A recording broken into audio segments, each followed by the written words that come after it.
Taos-pusong nagpasalamat si 5th District Board Member-elect Nicolay John Louis Sison sa mga botanteng muling nagtiwala sa kanya sa katatapos na halalan. Ito na ang kanyang ikatlo at huling termino bilang kinatawan ng ikalimang distrito sa Sangguniang Panlalawigan. Sa panim ng Bombo Radio Dagupan sa kanya, ibinahagi ni Sison ang kanyang kagalakan sa muli niyang pagkapanalo. Ayon dito na nagsimula ito sa politika bilang SK Chairman at SK President hanggang sa naging konsihal sa bayan ng Villasis bago maging board member, kung saan halos nasa 22 taon na ito sa pagiging lingkod bayan. Kaya masasabi nitong marami na siyang nagawa ng mga programa, proyekto at advokasya sa kanyang nasasakupan. Pinagmalaki niya ang dalawang proyekto na kanyang tinuturing malaking ambag at masasabing tatak nito sa kanyang distrito gaya ng pagkakaroon ng Registry of Deeds Office sa Urdaneta City at ang karagdagang PSA Office sa Rosales.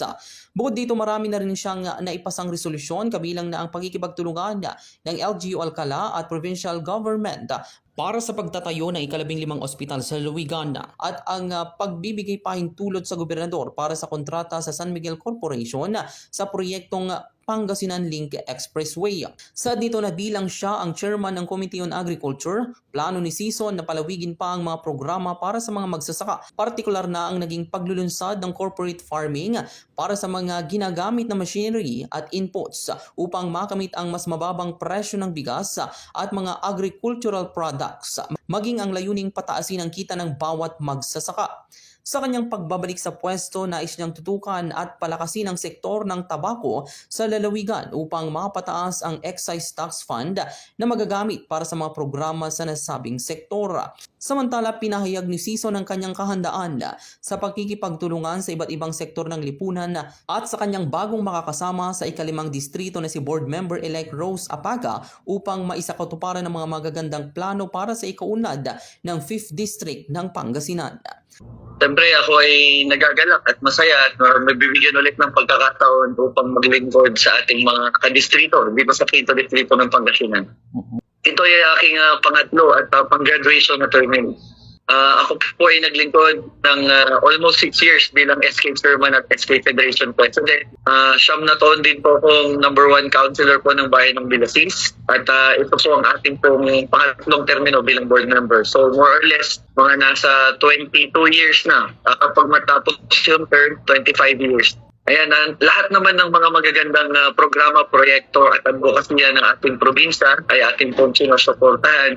Pero meron siguro yung dalawa na ating pong nagawa na ayun po yung maaalala. Una po yung pag-establish ng Register of Deeds ng 5th District ng Pangasinan na mahigit isang taon lang nakatayo sa syudad ng Urdaneta.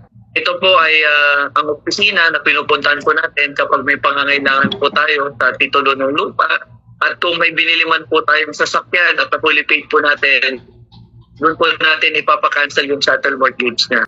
At isa pa, yung pag-establish ng additional na PSA dito sa Eastern Pangasinan, which is more than 1 year na pong nag-ooperate. Ito po ay nasa bayan ng Rosales. Tayo yung nag-author para sa ganun ay magkaroon ng partnership ang LGU ng Alcala at ang ating pong probinsya. Para sa ganun ay may patayo ang ika-15 ospital ng ating pong probinsya sa bayan po ng Alcala. Meron pa pala akong naalala. Ako rin po yung author ng bigay pahintulot sa ating pong Governor Monmon Gico to enter into a concession agreement with the San Miguel Corporation para sa ganun ay magawa yung ating pong Pangasinan Link Expressway. Ito kasing previous term natin, tayo ay chairman ng Committee on Agriculture. Kaya naman, dito rin term natin, bilang chairman, na i-launch yung corporate farming, which is nakita ko naman na malaking tulong talaga sa mga corn and rice farmers natin. Pero marami pang sektor ang kailangang pagtuunan ng pansin. Dito sa probinsya po natin, meron tayong mga native and burning tobacco farmers, which is malaki yung kanilang naiko-contribute na excise tax sa ating probinsya at sa mga bayan. Bilang chairman ng agriculture sa ngayon, ay siguro pwede kong imontahe itong susunod na termino na mabigyan ng pansin, programa at angkop na atensyon ng ating mga tobacco farmers para sa ganon ay mapataas pa natin yung antas ng tobacco farming dito at sigurado kapag yun ito ay ating gagawin, mag-contribute pa ng mas malaking excise tax fund na darating sa ating probinsya para sa ganon mas malaki pa ulit yung magagamit na pondo sa mga programang i-implement sa kanila. Oo, actually, hindi naman yan na sekreto. Ang pinakamadaling paraan para sa ganun ay mapababa ang presyo ng bigas natin ay i-provide ng ating government yung necessary equipment, necessary input.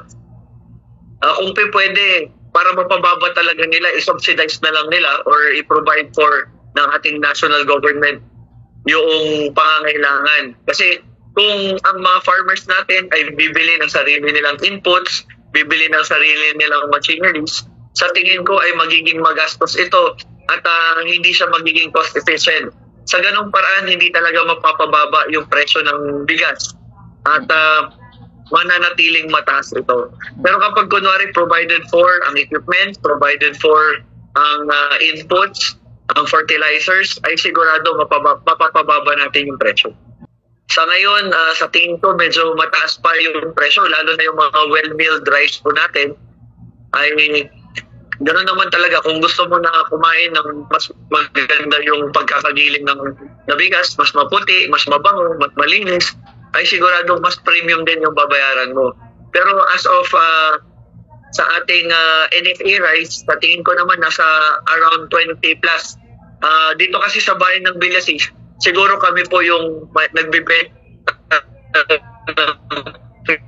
pinakamababang bigas sa ating pong probinsya.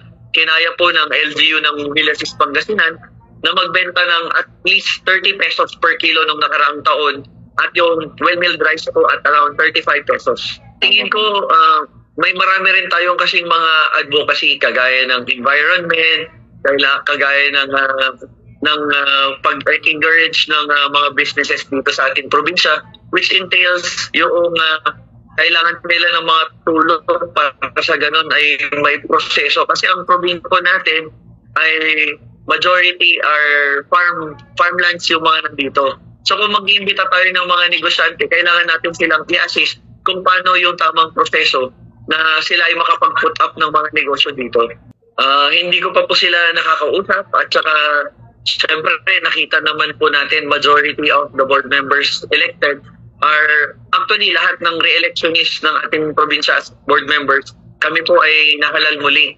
So hindi po pa po natin alam kung paano po ang ating pong pagkiki-partnership kay board member Apaga dahil hindi pa po natin sila nami-meet. Pero tayo po bilang isang lingkod bayan, kapag meron pong mga bagay na sa tingin ko po ay makakatulong po sa ating pong mga kaprobinsya, tayo po ay makikipag-collaborate, makikipagtulungan, makikipag-partnership, lalong-lalo na po kung ang ikakabuti po ng kapakanan ng ating pong mga kadistrito ang nakasalalay. Lahat po ng mga programa, proyekto at advokasya na sa tingin ko po ay pakikinabangan ng ating pong mga kadistrito ay ating pong susuportahan sa abot po ng ating pong makakaya.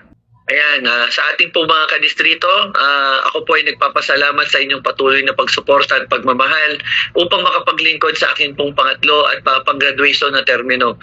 Makakaasa po kayo na ating pong itatrabaho ito muli. Kung ano man po yung sipag at tulong na ating pong binigay sa ating pong distrito ay dadagdagan pa po natin.